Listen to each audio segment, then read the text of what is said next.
सत श्री अकाल। मैं आपका डेयरी फार्मर दोस्त हरप्रीत सिंह हाज़िर हूँ एक नई वीडियो और सही जानकारी के साथ। दोस्तों आज इस वीडियो में हम बात करेंगे डेयरी फार्मिंग में आने वाली एक बहुत ही बड़ी समस्या के बारे में, जो है पशुओं का सही समय पर हीट में ना आना। दोस्तों इस वीडियो में मैं आपको 5 ऐसे तरीके बताने की कोशिश करूंगा जो अपनाकर आप अपने पशु को सही समय पर हीट में ला सकते हैं बिना कोई अधिक खर्चा किए या अपने पशु को नुकसान पहुंचाए। दोस्तों ऐसी ही वीडियोज़ आगे देखने के लिए आप इस चैनल को सब्सक्राइब कर सकते हैं, अगर कर रखा है बहुत बहुत धन्यवाद। शुरू करते हैं आज की ये वीडियो। तो दोस्तों पशुओं को हीट में लाने के लिए सबसे पहला और ज़रूरी काम जो आपने करना है वो है डीवार्मिंग। दोस्तों डीवार्मिंग के बारे में बहुत ही कम पशुपालक भाई जानते हैं। अब मैं आपको शॉर्ट में बता देता हूं कि डीवार्मिंग क्या होती है। दोस्तों जब अपने पशु के पेट में कीड़े पड़ जाते हैं तो उस कीड़ों को मारने के लिए हम जो दवा देते हैं, हम जो गोलियां अपने पशु को देते हैं, उस प्रोसीजर को, उस प्रक्रिया को हम कहते हैं डीवार्मिंग। दोस्तों डीवार्मिंग के बारे में अगर आप अधिक जानना चाहते हैं तो कमेंट सेक्शन में ज़रूर लिख दें। मैं इसके बारे में आपको डिटेल वीडियो बना करके अपलोड कर दूंगा कि कैसे आपने अपने पशु की डीवार्मिंग करनी है, कितनी डोज देनी है, कितने समय बाद करनी है, और इससे जुड़ी बहुत सारी जानकारी मैं आपको उस वीडियो में बता दूंगा। तो दोस्तों पेट में जब अपने पशु के कीड़े पड़ जाते हैं तो उसका सीधा सीधा असर पड़ता है पशु के रिप्रोडक्टिव पार्ट्स पर, जिससे अपने पशु की जो हीट है वो डिप्रेस हो जाती है और अपना पशु सही समय पर हीट में नहीं आता। तो दोस्तों डीवार्मिंग पशु की करना बहुत ज़रूरी है। जब हम अपने पशु को डीवार्मिंग करते हैं तो उसके बहुत ज़्यादा चांसेस हो जाते हैं कि वो अपने सही समय पर हीट में आ जाता है। तो दोस्तों दूसरा तरीका जो आपने अपनाना है अपने पशु को हीट में लाने का, वो है कि कई बार क्या होता है कि अपना पशु ब्याने के बाद जेर निकालने में असमर्थ रह जाता है। दोस्तों इसके लिए हमें वेटनरी डॉक्टर को बुला करके हाथ से उसकी जेर निकलवानी पड़ती है। इस प्रोसीजर के दौरान कई बार क्या होता है कि पशु के अंदर इन्फेक्शन पैदा हो जाती है। दोस्तों उस इन्फेक्शन के कारण अपना पशु हीट में नहीं आ पाता, और जब उसके हीट में आने का टाइम होता है ब्याने के तकरीबन 2 महीने बाद, तो दोस्तों वो हीट के समय पर सफ़ेद रंग का फ्लूइड फेंकता है, जो कि हमें एक पस के रूप में देखने को मिलता है। तो दोस्तों ऐसा पशु कभी भी हीट में नहीं आता जब तक उसकी इन्फेक्शन जो है वो ख़त्म नहीं हो पाती। तो कृपया करके आपने यह काम जरूर करना है कि जब हम अपने पशु की जेर निकलवाते हैं हाथ से तो उसको 3 दिन का हमने कोर्स देना होता है, जिसके अंदर हम अपने पशु के 3 दिन अंदर नाइट्रोजन की 3 टैबलेट्स रखते हैं। दोस्तों ये जो टैबलेट्स होती है अपने पशु को अंदर से वॉश आउट कर देती हैं। जो भी बचा हुआ जो मटेरियल रहता है जेर का, वो दोस्तों इससे बाहर आ जाता है। इसके अलावा हम अपने पशु को एंटीबायोटिक इंजेक्शंस, पेन किलर्स देते हैं उसको हील करने के लिए। तो दोस्तों ये बात आपने ज़रूर ध्यान रखनी है कि जेर निकलवाने के बाद एक तो आपने नाइट्रोजन की टैबलेट्स डलवानी है, दूसरा आपने उसको इंजेक्शन डलवाने हैं, तीसरा आपने अपने पशु का 3-4 दिन तक टेम्परेचर जरूर चेक करना है। दोस्तों कई बार क्या होता है कि जेर के दर्द के कारण अपने पशु को हल्का हल्का बुखार रहने लगता है, जिससे अपना पशु ज़्यादा वीक हो जाता है। तो दोस्तों इन सब चीज़ों के अलावा आप अपने पशु को कुछ दिनों तक यूट्रोटॉन भी दे सकते हैं। ये जो यूट्रोटॉन होती है ये अपने पशु को अंदर से साफ़ कर देती है, पूरा क्लीन अपने पशु का जो रिप्रोडक्टिव पार्ट्स हैं वो हो जाते हैं। तो दोस्तों अगर आप अपने पशु को ब्याने के बाद इन्फेक्शन से बचा कर रखते हैं तो उसके हीट में आने के बहुत ज़्यादा चांसेस बढ़ जाते हैं। दोस्तों तीसरा काम आपने क्या करना है कि जब अपना पशु ब्याह जाता है तो उसकी मैनेजमेंट अच्छे तरीके से करनी है। दोस्तों ज़्यादातर केसेस में क्या देखा जाता है कि जब अपना पशु ब्याह जाता है तो अपने पशुपालक भाई क्या करते हैं कि ब्याने के पहले ही दिन से उसको दूध वाला फीड डालना शुरू कर देते हैं और ज़्यादा से ज़्यादा जल्दी उसको दूध बढ़ाने की उपेक्षा में रहते हैं। दोस्तों आपने यह काम बिल्कुल नहीं करना है। मैंने काफ़ी सारी वीडियोज़ में ये पहले भी बताया है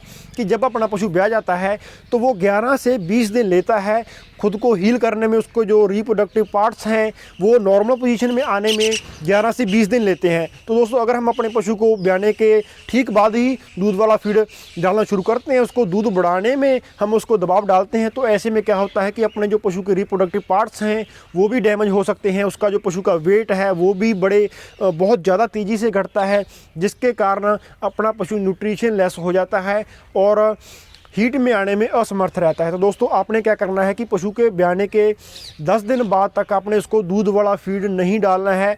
आप उसको ट्रांजैक्शन फीड ही चलते नहीं, उसमें 1 किलो 1.5 किलो आप दूध वाला फीड 1 हफ्ते के बाद डालना शुरू कर दें, और 11 से 20 दिन के अंदर जब अपना पशु पूरी तरीके से हील हो जाए उसके बाद हमने उसको फीड देना शुरू करना है। उसमें आप सप्लीमेंट्स यानी कि बाईपास फैट वगैरह डाल सकते हैं, जिससे अपने पशु का वजन कम ना हो। दोस्तों जैसे जैसे अपने पशु का वजन कम होता है वैसे वैसे उसके हीट में आने के चांसेस बहुत कम हो जाते हैं। अगर आपका पशु स्वस्थ रहेगा, दूध भी आपको बढ़िया देगा और हीट में भी आएगा, अगर आप उसकी मैनेजमेंट अच्छी तरीके से करते हैं ब्याने के बाद। तो दोस्तों चौथा जो तरीका आपने अपनाना है अपने पशु को हीट में लाने के लिए, वो है कि आपने अपने पशु को खुला छोड़ देना है। दोस्तों ब्याने के बाद आप अपने पशु को अगर खुला छोड़ते हैं तो वाकई जो काउज होती हैं वो अगर हीट में आती हैं और अपने दूसरे पशुओं पर चढ़ती हैं तो इस चीज़ को देख करके अपनी जो दूसरी गाय है वो भी प्रभावित होती हैं। अगर हम सीधी भाषा में कहें कि हमारे ये जो बैच बनाए होते हैं पशुओं को, ये भी इसी कारण बनाए होते हैं कि जब अपनी एक गाय हीट में आए तो उसको देखकर दूसरी काउज भी प्रभावित हों हीट में आने के लिए। तो दोस्तों इसका बहुत बड़ा असर रहता है। जब अपनी एक गाय दूसरी गाय पर चढ़ती है तो इसको देखकर बाकी सारी काउज भी इकट्ठे एक साथ ही हीट निकाल देती हैं। यही कारण होता है कि हमारे सभी पशु एक साथ हीट में आते हैं। पूरा का पूरा बैच ही 2-3 दिनों में ही सारे पशु हीट में आ जाते हैं और इसी कारण से उनकी जो एआई है वो भी नज़दीक होती है। और जब एआई नज़दीक होती है तो एक ही समय पर एक ही महीने में अपनी सारी काउज ब्याह जाती हैं। दोस्तों अगर आप इस तरीके से अपने पशु को खुला छोड़ देते हैं तो वो हीट में भी बड़े अच्छे तरीके से आएगा और उसकी एआई सफल होने के भी चांसेस बहुत ज़्यादा बढ़ जाते हैं। दोस्तों पांचवा तरीका जो आपने अपनाना है अपने पशु को हीट में लाने के लिए वो है मिनरल मिक्सचर। दोस्तों अगर आपके पास एक एचएफ गाय है तो मिनरल मिक्सचर उसकी बेसिक रिक्वायरमेंट होती है। दोस्तों जो मिनरल मिक्सचर होता है इसमें बहुत ज़्यादा ज़रूरी तत्व होते हैं जो अपने पशु को हीट में लाने के लिए सहायता करते हैं। दोस्तों जो मिनरल मिक्सचर होता है इसका सीधा सीधा इम्पैक्ट होता है पशु के रिप्रोडक्टिव पार्ट्स पर। दोस्तों जब हमारी गाय ज़्यादा दूध देती है तो उसका असर रिप्रोडक्टिव पार्ट्स पर इस तरीके से होता है कि उसकी हीट डिप्रेस हो जाती है। दोस्तों जैसे जैसे पशु अपना दूध बढ़ता है उसकी अगर हम रिक्वायरमेंट पूरी नहीं कर पाते, उसको हम मिनरल मिक्सचर नहीं देते तो उसकी जो हीट होती है वो डिप्रेस हो जाती है। उसका सारा फोकस जो होता है वो दूध देने पर ही चलता रहता है। दोस्तों अगर अपने पशु में सारे तत्व पूरे रहेंगे, अगर हम उसे रेगुलर बेसिस पर मिनरल मिक्सचर डालेंगे, फीड उसके दूध के हिसाब से उसकी रिक्वायरमेंट के हिसाब से डालेंगे तो वो पशु अपने ब्याने के 2 महीने बाद ही हीट में आएगा और उस हीट में ही हम उसकी एआई करवा सकते हैं। और अगर पशु अपना सही हीट में आता है तो उसके एआई सफल होने के चांसेस भी बहुत ज़्यादा बढ़ जाते हैं।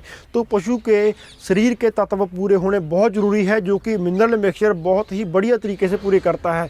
तो दोस्तों उम्मीद है आपको हमारी आज की वीडियो पसंद आएगी। तो दोस्तों पूरी वीडियो को अगर हम एक कुछ पॉइंट्स में समराइज़ करें तो हम कह सकते हैं कि आपने अपने पशु को हीट में लाने के लिए सबसे पहले उसकी डीवार्मिंग करनी है। दूसरा आपने अपने पशु को ब्याने के बाद अच्छी तरीके से मैनेजमेंट करना है, उसको किसी भी तरह की कोई इन्फेक्शन नहीं होनी चाहिए। दोस्तों तीसरा काम आपने क्या करना है कि ब्याने के बाद उसको जल्दी से जल्दी दूध पर लाने की कोशिश नहीं करनी है, उसको टाइम देना है कि वो अपने बॉडी को अच्छी तरीके से हील कर सके। दोस्तों चौथा काम आपने करना है कि अपने पशु को खुला छोड़ देना है, उसको बांध कर नहीं रखना। पांचवा काम आपने करना है कि उसकी फीडिंग पर ध्यान देना है, उसको मिनरल मिक्सचर रेगुलर बेसिस पर आप डालते रहें। दोस्तों उम्मीद है आपको हमारी आज की वीडियो पसंद आएगी। वीडियो पसंद आई तो लाइक करें, अपने दूसरे जो पशुपालक भाई हैं उनको साथ शेयर करें ताकि हमारा भी हौसला बना रहे और आपको भी सही जानकारी मिलती रहे। मिलते हैं जल्द ही नई वीडियो में दोस्तों। सत श्री अकाल।